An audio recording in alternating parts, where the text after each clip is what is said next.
right, y'all.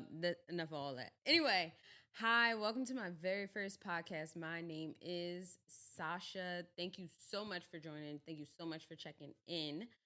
Brand new podcast. We're calling this podcast Fourth and Wine. And on here is where we're going to combine two things that I love, football and wine.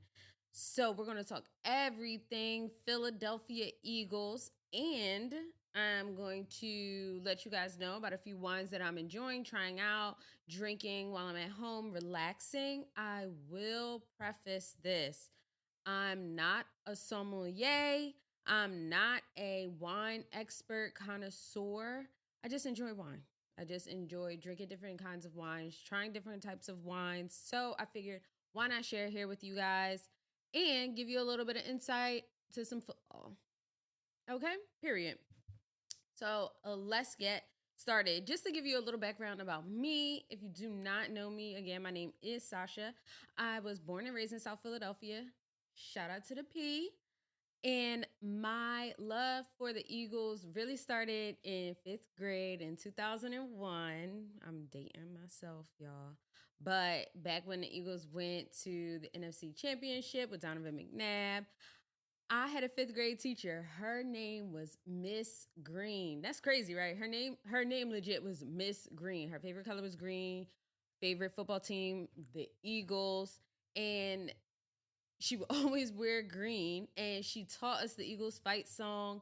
And she was like, we're going to wear jerseys to school to, celebrate the Eagles going to the NFC Championship. So she first got me into even knowing and caring about the Eagles. And also my grandfather, God rest his soul, very quiet and reserved man when it comes to the Eagles, but when he was upstairs in his room, you knew the Eagles were either doing something good or something bad because noises would be coming from that room. You'd hear his stomp or him yelling at the TV, but he bought me my first Eagles jersey. I will never forget it because my fifth grade teacher told us we could wear jerseys to school. And I was like, oh, I have to get a jersey. I really want one. So I begged him to take me to Modell's like the night before we had to wear jerseys to school. And they did not have any more kid size jerseys. So I bought this oversized adult jersey. And it was a Brian Dawkins white away jersey. He was not happy about buying this jersey super last minute, but God rest his soul, that was my best friend, and he got me the jersey, and that was my first piece of Eagles paraphernalia that I ever had.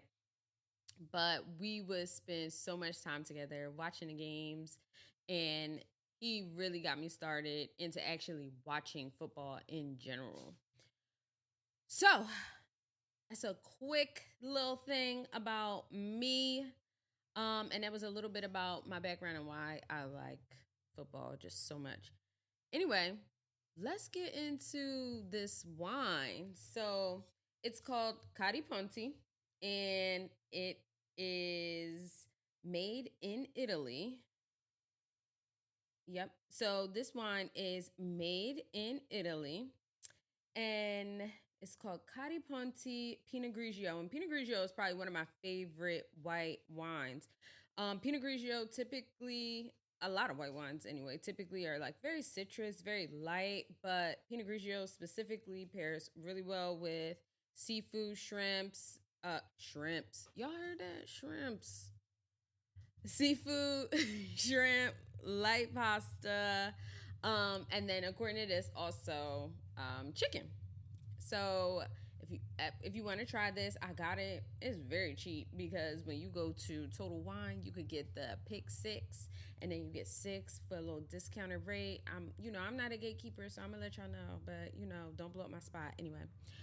But very good. So we're gonna try it. I mean, I already tried it a little bit, but we're gonna try it, and I'm gonna let y'all know what I think about it. Let me pull me up a little glass. Let's see.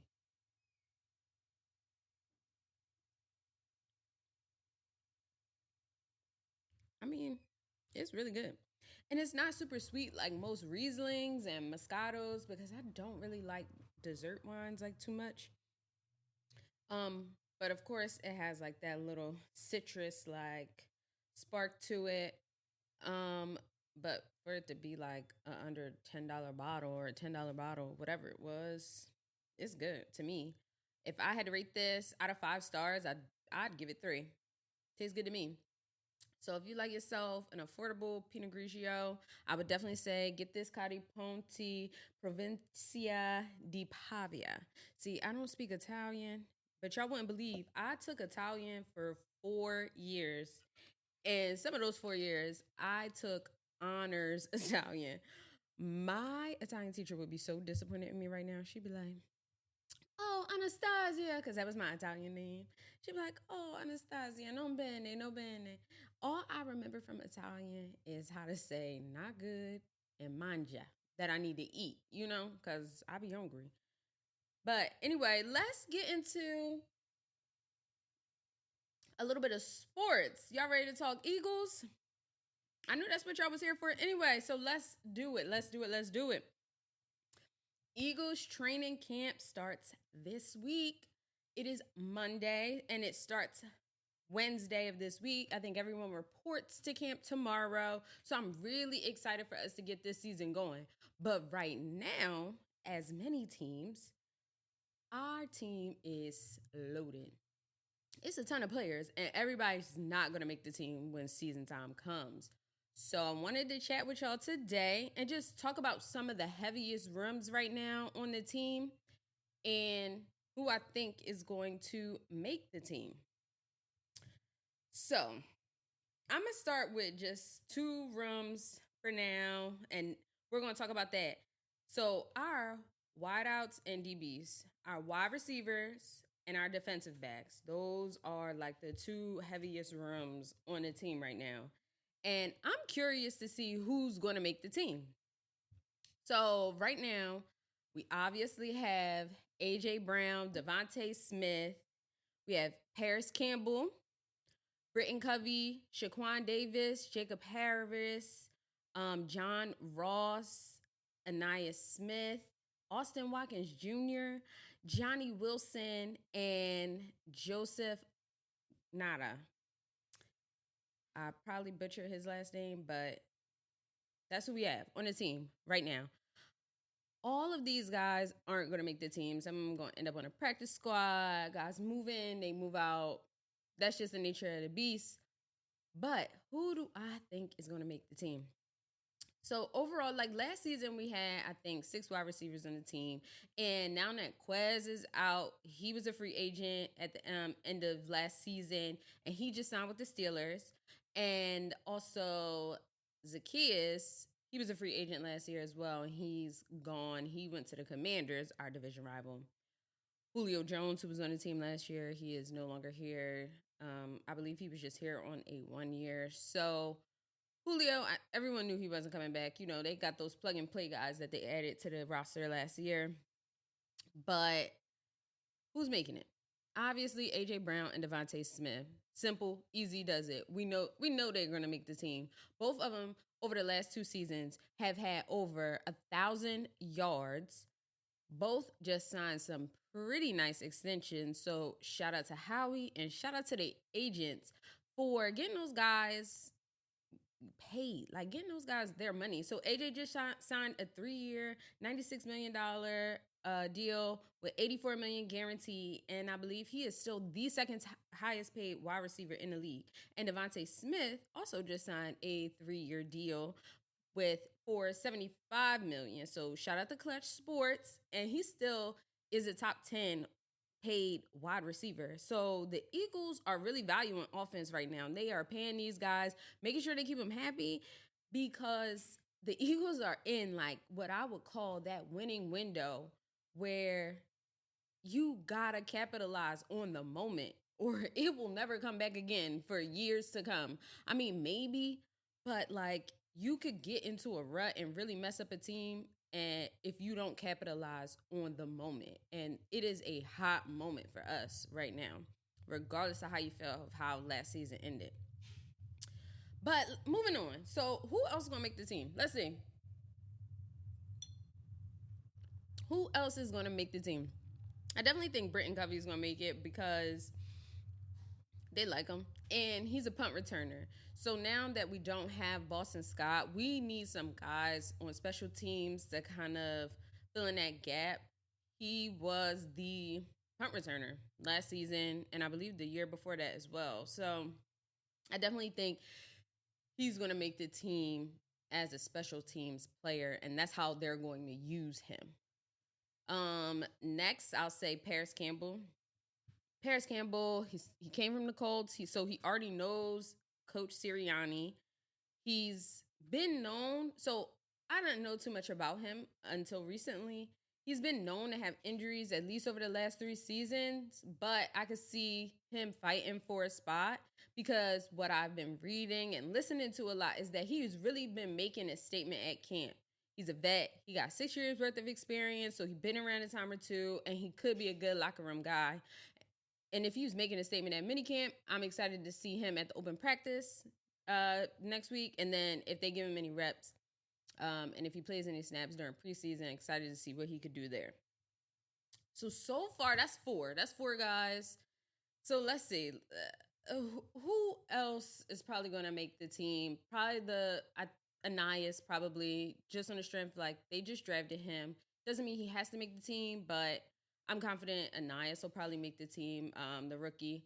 And then John Ross. So I want to talk a little bit about John Ross because I've heard he's been a minicamp standout. And also, I just like his story. Like, can I say that? I just like his story. In 2017, he was a top 10 pick, drafted by the Bengals, didn't 100% pan out. The way you would think your top 10 picks would pan out. In 2021, he was with the Giants, and the only reason he got any playing time is because other wide receivers got injured, which I believe like Sterling Shepard and whoever else got injured that season. So then he was able to get some playing time. And then in the Eagles press conference that I watched during OTAs, he just seemed like a very mature guy. So he was like, he came back around and he retired and left the league. So he went to Kansas City in 2023 and he was on their practice squad, and then just decided, I'm going to take a break, or he didn't make the team, whatever. So he took a step back. And then he came back this year and said he really found the motivation from his son. And I thought that was special because he said he was in a bad place and he felt like he just matured and has grown up a lot since the beginning, since he first came into the league. He said that, he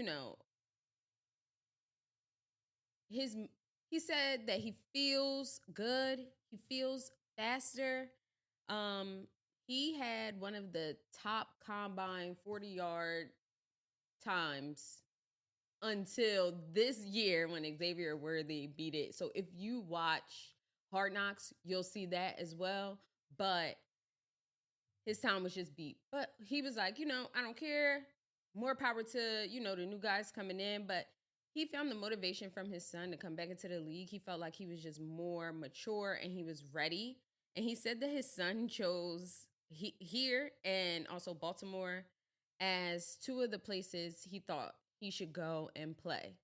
And I just thought that was special. So, if he doesn't make the team, so be it. But I really liked his story. I really liked hearing his mentality and just what he can bring to the team. So those are the wide receivers for the most part that I think are going to make the team. There's still some like, things that aren't 100% clear to me because I don't know too much about what's going on until training camp starts this week. But these are just my predictions of how like OTAs have been going so far. But next, let's move on to the DB room. So I'm going to just cover them all together because it's a lot of them. And they've been rotating them in, out, moving people here, there. The room right now is stacked. Like, it's stacked. Last season, defense was a little shaky. But we got on Howie. We got on Howie about these DBs. We got on Howie about defense in general. We got on Howie about linebackers. And Howie said, y'all ain't going to play with me again this year. Play with something safe. So Howie said, y'all want defense? I'm getting them. I'm getting every player I can find, every player I can muster up, every player I can pay. I'm bringing them here to Philly. They going to fight for a spot. May the best man win. So cry, laugh now and cry later, okay? So right now in that room, there's a long list of guys. There's a really long list of guys. I'm really digging this, y'all. I'm really digging this one. But there is a long list of players. We got Reed Blankenship. So for like safeties, we got Reed Blankenship. We got Sidney Brown, CJ GJ, CJ Gardner Johnson, Tristan McCullum, Andre Sam. Corners, we have James Bradbury, Mekhi Gardner, Mario Goodrich, Tyler Hall, Josh Jobe, Avonte Maddox, Zach McPherson, Eli Ricks, Keely Ringo, Isaiah Rogers, Darius Slay, Sean Stevens, Cooper DeJean, and Quinyon Mitchell.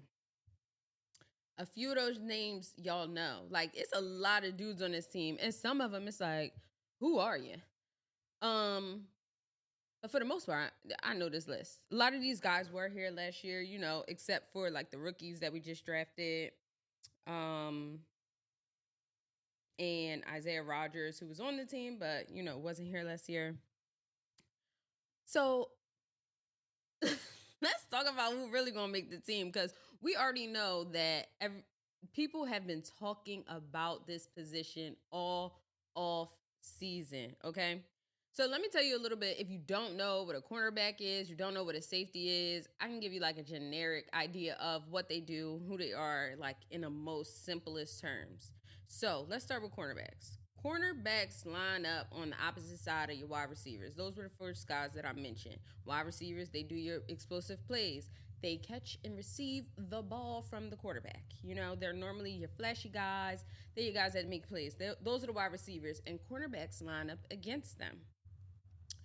So they have to stop the wide receiver from making a play, from catching the ball, whatever they can do to stop the offense, okay? Safeties are similar but different. Like, yeah, I don't even know what to compare it to. Apples and oranges. I don't know, fruits or something. Whatever. Safeties are similar but different. So sometimes your safety can guard a wide receiver who would typically be on the inside, or your safeties could line up against a tight end. It just depends on whatever scheme, play your defensive coordinator is calling, however they're going to run their system. You know, your tight ends are like your Travis Kelce is Taylor Swift's boyfriend. Yeah. But yeah, they're versatile. They could be wherever. Honestly, your defense can run however you want these guys to move. Okay. But let's start with the cornerback room. So who's making the team, y'all? Who is going to make the team? I think I got an idea, honestly. So obviously Darius Slay, all pro vet last season. Yes, we had a collapse, y'all, but last season, to Darius Slay's credit, it wasn't the worst season ever for him personally. It was an okay season for him. Last season he had 2 interceptions, he had a touchdown. You know, but it didn't work out. Either way, Darius Slay definitely is an all-pro, and he definitely deserves to make the team. He's definitely coming back. Quinyon Mitchell, he is the Eagles' first-round pick. If you don't know who he is by now, I don't know what to tell you. I feel like if you follow sports pages or if you follow the Eagles' Instagram, Twitter, you see him. He's everywhere.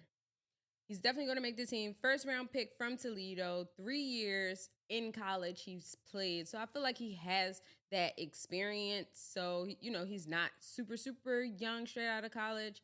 Granted, his college is not one of those like big schools that everybody like knows, I guess, where it's in like the SEC or your Big 10, your Big 12, your Pac 12, all those conferences. I'm not 100% familiar with college football. I have started watching it more recently, but he is from Toledo. So he hasn't had too much experience playing those big teams like you would see Bama, Georgia, things like that. But it doesn't take away from who he is. I just feel like that could be an adjustment for him. However, AJ Brown has given him his props and said, you know, he don't say much, but he going to trash talk and he's putting in work at OTAs. So I'm confident in AJ Brown's opinion of anyone. So I'm going to trust that opinion. So he is the piece that the Eagles have needed. The Eagles been looking for a guy to come in, a corner, and Howie said, I'm going to draft one. And he did. He gave us what we wanted. He gave us exactly what we wanted. So I wish the best for Quinyon Mitchell this season, and I hope he does amazing. But he's definitely making the team. Now for the rest of the corners that I'm gonna pick a few more. It's probably about 7 spots open. Isaiah Rodgers. I haven't read one bad thing about him this off season and during OTAs. He was out all last year. The Eagles signed him at the beginning of last season. So he was out for a year due to suspension because of betting and gambling. You can't do that. But Howie signed him during the suspension year. So clearly Howie saw something in him that was like, yep, I need to bring him here. I think he can have an impact, and I'm willing to wait it out at that. So I'm going to trust what Howie, thinks and what Howie sees and the people around him. After one of the mini camps over the summer, he spoke with the press, and I liked what he said. He was very focused on football even during his down year. He was doing the same workouts, same days off as if he was in season. And what we need is someone with a mentality like that. He was performing at a very high level at camp. I heard and read that every mini camp, he was making an impact. He was making a play. Like there wasn't any question about it. My thing is, before minicamp really started and before Isaiah Rodgers started getting reps, it was like, oh, Darius Slay and Quinyon Mitchell, they're going to be the ones starting. I don't know, because, Isaiah Rodgers, he coming for him, he gunning. So somebody probably fighting for a spot right now. Who? I don't know. But these corners, they fighting, and they fighting to start. Kelee Ringo, he's going to make the team as well. It's his second year. Last year, he was a rookie, and I don't think last season did him much justice due to the lack of whatever was going on last season, defensive coordinators changing, due to the movement and the rotating of players. I think that if he got the guidance and everything that he needed last season, and if the team was just a little bit more cohesive, he could have shined a lot better. But in camp, yet again, AJ Brown, he's getting reps against AJ Brown. And AJ Brown has commended him on his competitiveness and his growth. So I'm excited to see Kelee Ringo grab a spot on the team. Next, I'm going to say Tyler Hall. Now, Tyler Hall is heading in. I think he's heading into year 4, or he's already completed 4 years. I can't remember. Anyway, he came from the Raiders. He signed a 1-year deal here, and he's been having a good mini camp as well. I've heard some things about Tyler Hall and Isaiah Rodgers together. Now, whether or not he makes the team as a corner, he's going to make the team as a corner. That's his position. But he might be used a little differently. They might use him on special teams. Now with Boston Scott being gone, they kind of need maybe a second person in special teams to kind of be their punt returner. And Tyler Hall can probably fit into that mold, especially from like what he's done previously and in college. I think he would be a little bit more familiar with that. So I could definitely see him making the team. Avonte Maddox, they waived him and then re-signed him. So I'm assuming he restructured somehow. You know, Avante is a great player. He is a great player. And he's great to line up against like those slot receivers. It's just about him being healthy, honestly. That is my only thing with him. Can he stay healthy? I don't know. And I was definitely on the side last season. I was more on the side of getting rid of him than keeping him. But for whatever reason, the Eagles like him. I know why they like him, but he got to stay healthy. He got to stay healthy. These young guys, they can come, they can take your spot just by being healthy, being younger, being more agile. Like it's not guaranteed for him. But he seems like a great person and a great player. Um, I know a lot of talk has been around Bradbury, whether or not he's being traded or this. He should be let go, yada, yada, yada. There's a ton of rumors. But the one thing I did see is that during minicamp, he's been moved to safety. They wanted to try him out as safety instead of corner. And the thing with that is last season, having him move around so much didn't seem to benefit him. Like he really struggled with playing positions while Avonte Maddox was out. He really struggled with that rotation. So I'm not sure if it'll work in his favor. Maybe last season was an anomaly, but I don't know what happens with Bradbury. Do I think he makes a team? Yeah, probably, but I don't know if he should. We'll see. We'll see. We'll see in training camp this week who really show up and who really want to play. Who really want the smoke. Who really want it. Okay? Anyway, let's move on to our safeties. Guess who's back, back again, again. CJGJ is back. He is back. He was with the Eagles during our Super Bowl year, which we lost. And now he is back again. He just came back. He signed a 3-year, $33 million contract. Last year, he was with the Lions, who made it to the NFC Championship. You know, I was rooting for them for a very long time because they was my guys after watching Hard Knocks. But now, you know, like, they got too good.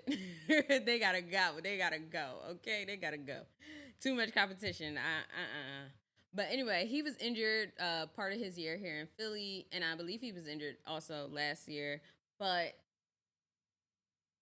I don't have the question of whether or not he can stay healthy because he is extremely productive and resilient. So I can't wait. I can't wait to have him back. I cannot wait to have CJGJ back. Next, Reed Blankenship. So when he making the team? Because he's everyone's fave. He just signed a contract, which will keep him here for at least 2 more years. Last year, he had a horrible season. A horrible season. And, you know, you can make up excuses why last season was horrible. But one thing I will say about Reed is he's going to play. He plays hard. And last season, when it seemed like at moments people was giving up and they didn't want to show up, my guy Reed was out there making tackles, okay? Like horribly, but he was showing heart. He just came back from surgery this past off season, so I'm very interested to see him back healthier, and I hope he's coming back healthier and stronger than he was before. Next, Sidney Brown. I just need to see something from him. He'll make the team. You know, it's year 2. He gave up a lot of yards last season, which means receivers and anybody else was burning ball, like just making plays. But I can see him coming in as a sub. Nothing too exciting from him right now. I just think like he's got a lot to prove, and he seems like a guy that is going to step up and take charge and prove that. And then last but not least, Cooper DeJean, who's everyone's, favorite. Everyone keeps talking about, oh, white corner. Ain't nobody ever white corner. Da, da, da, da. Whatever. New kid on the block, definitely getting a roster spot. I could be a rapper, okay? Period. But I don't have too much to say about Cooper DeJean, but I'm excited to see how he pops off at training camp, how practice goes, um, and his next few weeks of preseason before the season gets rolling. But he gets a spot. All in all, this team has had a lot of changes this year. We have a new defensive coordinator, a new offensive coordinator, a lot of new players. Like, this is a new team. So seeing how they come together this season, how well they mesh, how well they appreciate, like, and fit in to the new schemes and playing styles of their new coordinators will be interesting to see. It'll be interesting to see how the coaches work together, how Nick Sirianni works alongside of Kellen Moore, how Vic Fangio's, old school defense style comes into play, and how well this team uses it and if it's beneficial. Last season, we were ranked the bottom of the barrel when it came to defense. So Vic Fangio has his work cut out for him. I guess it's a matter of this is going to be my next question for y'all. And y'all let me know what y'all think.